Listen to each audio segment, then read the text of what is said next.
laga yaabo inaad haysid sawirro adigu aad leedahay ama uu saaxiibkaa leeyahay aanan edit garaysnayn ama habaysnayn oo ahayn qaabka loogu talagalay yacni dhanka qurxinta ay ka joogaan.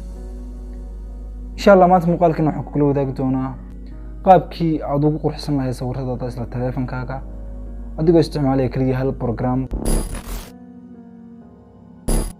السلام عليكم سو dhawaada saaxiibayaal waa mar kale iyo Mohamed Tech. waxaan ka codsanayaa channelka ku cusub tahay inaad subscribe saarto sidoo kale aad kambalelka furato. waxaan rajaynayaa inaad ka faa'iido doonto muuqaalkeena maanta. muuqaalkeena wuxuu ku saabsan yahay sidaad ku soo aragtay yani title-ka horeba qaabkii aad u dhigaysan lahayd sawirradaada adoo isticmaalaya taleefankaaga.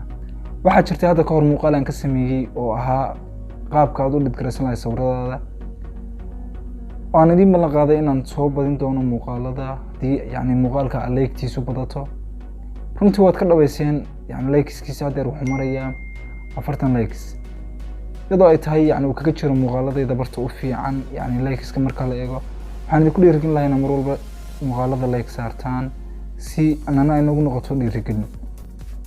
aanu gudubna muuqaalkeena maanta wuxuu ku saabsan yahay sidaad u dhigran lahayd sawir adiga aad leedahay ama uu saaxiibkaa leeyahay inagoo isticmaalana application-ka lagu magacaabo Lightroom.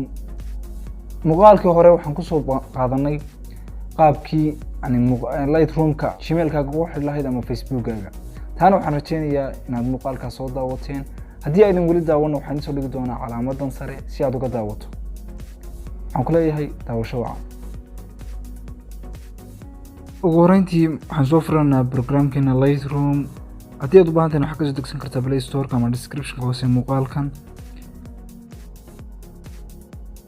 Lightroom-kan marka soo furano waxaan rabnaa sawir inaan edit gareyno yani sawirkii hadeerto halkan naguma jiro.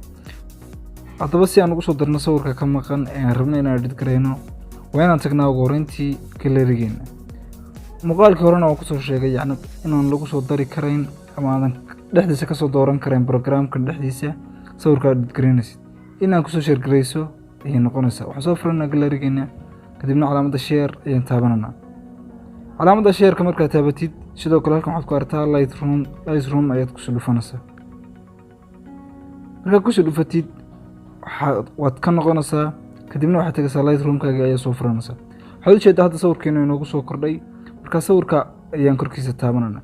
intaynaan taaban ka hor muuqaalkan waxaan ka dhigi doonaa landscape. marka si idinkuna ay si wacan idinku muuqato aad wax fiican nooga faa'iidaan marka landscape ayaan ka dhigayaa. wadarta hadeerto landscape ayaan ka dhignay. talaabada ugu horeysa ee aan qaadano markaan rabno yani inaan sawirkeena edit gareyno waa meesha calaamadan light-ka ayaan taabanana. meesha ugu sareysa aad aragtid waxaa ku aragtaa inay ku qoran tahay exposure. marka meesha exposure ku qoran tahay ayaan waxaan sameynaynaa ayaan hoos u dhiganaa.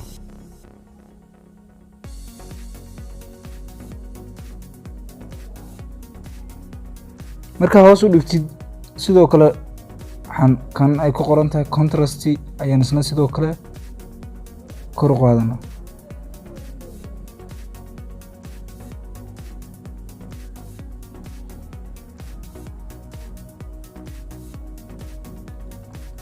markaan kor u qaadno sidoo kale waxaan tegaynaa meeshan ay ku qoran tahay highlight aad aragtid ayaa waxaan tegaynaa isna hoos ayaan wadana. wadarta sawirka wax badan baa hadeerto iska bedelay. marka si aan weli u soo wadno waxaan tagnaa meeshan ay ku qoran tahay white-ka isna waxaan ka dhiganaa yani hoos ayaan yaro celinaa si aan uga dhigno. markaan hoos ugu celino sidoo kale waxaan taabananaa meeshan ay ku qoran tahay white meeshan ay ku qoran tahay yani black meesha ay ku qoran tahay ayaan sare u qaadanaa. wadarta hadeerto qaabku isbedelay. marka xaggan qaybtan light-ka waxba inaguma hadhin. waxaan u gudbanaa qaybta color-ka. qaybtan ku xigta ayaa taabanaysaa color-ka. temperature-ka ayaa waxaad ka dhigaysaa ayaad kor u qaadaysaa. marka temperature kor u qaado waxaad aragtaa halkan sare inay ku qoran tahay mix meel ay ku qoran tahay. qaybtan sare ayaad ku dhufanaysaa. marka ku dhufatid halkan ayaa sawiradaada waxaad color-kiisa aad ka hagaajinaysaa. color-ka labaad ayaan u gudbanaa. qaybtan u sareysa ayaan xaqan u wadana. sidoo kale saturation-ka isla qaybtan ayaan isna hoos u dhigana.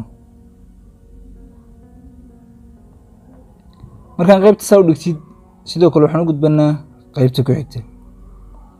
qaybta ku xigta markaad tagtid yani qaybtan wada dhamaystirnaa yani markaan dhamaystirno sidoo kale waxaan u gudbanaa qaybtan ku xigta. hoos ayaan wadana. yani marka qaybta u gudubtid waxaa ku soo haray lumens meeshan ay ku qoran tahay. isna sidoo kale kor ayaan wadana. hadda sawirkan wax badan baa iska bedelay. si aan u eegno waxa inta iska bedeshay kaliya sawirka korkiisa ayaan yarsa u haynanaa. sawirkeena marka hore sidoo ahaa adeersana soo noqday. sidoo kale aan sii soconno waxaan tagnaa meeshan ay ku qoran tahay calaamadan cagaarka. marka calaamada tagtid hoos ayaan wadana. background-ka dambe markaad aragtid yani background-ka dambe qaabkiisu bedelayo. yani kalarkan halkan waxaad ka maamulaysaa kalarka cagaarka inta ugu jirto. marka kalarkan ayaan hoos u wadanaa. sidoo kale saturationkiisa ayaan hoos u dhiganaa. qaybtan ay ku qoran tahay lumens ayaan isna sidoo kale hoos u dhiganaa.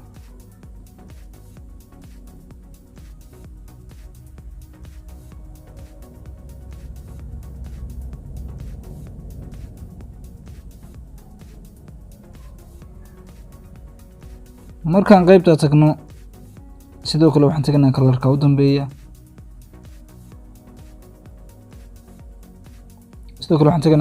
dambeeya.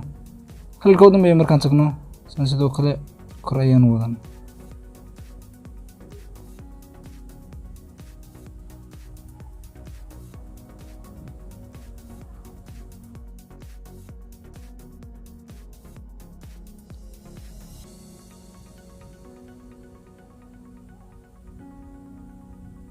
kadibna calaamada dhan ayaan taabanana. markaas u taabano sidoo kale waxaan u gudbanaa kalarkan kale ku xiga. qaybtan ku xigta ayaan u gudbanaa yani kalarka aan ilmaamay. qaybtan ku xigta ayaan u gudbanaa.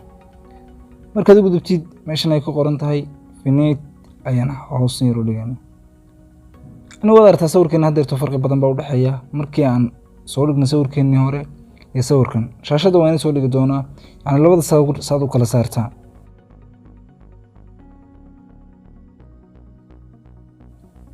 kaliya intaas una geegahay inaan muuqaalkan edit gareyno.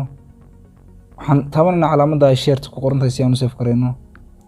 sidoo kale waxaan taabananaa meeshan ay ku qoran tahay save to device. sidaas ayuu sawirkan inoogu save gareysan yahay. waxaan rajeynayaa inaad ka faa'iiday muuqaalka aan soo gelinay, aadna ku raaxaysatay yani daawashadiisa iyo qaabka uu baxay, aadna wax badan ka fahantay, aadna isku dayi doonta inaad sawiradaada aada hagaajiso. waxaan ku leeyahay assalaamu calaykum waraxmatullaahi wabarakaatu.